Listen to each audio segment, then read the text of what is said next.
North Korea seems to be retracting its promises made during the landmark inter-Korean agreement reached last week.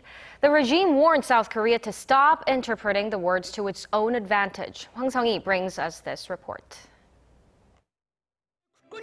Is North Korea trying to go back on its word? The regime's National Defense Commission said Wednesday that South Korea is interpreting the North's words for its own advantage and warned such actions could dampen relations. The statement comes just a week after a landmark inter-Korean agreement.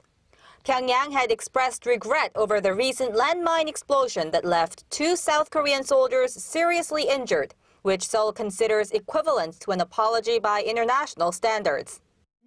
Briefly saying regret is nothing more than an expression of I feel sorry for what you've been through. In response, South Korea's Unification Ministry said this was not the time to be quarreling over the agreement. It is not the time to argue about what's right or what's wrong.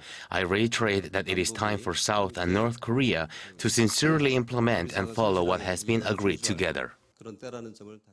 Experts say North Korea's latest remarks should not be taken too seriously since it's most likely intended for a domestic audience. But I think a lot of the domestic factors are playing into this somewhat, given that the North Koreans did not really come out on top in this negotiation. And so they would have to sell while still at the same time saving face. As for to what extent the statement will affect the inter-Korean agreement, they say it depends on whether South Korea wants to move beyond simple talks to more substantive matters to improve future relations. Hwang Sung, Arirang News.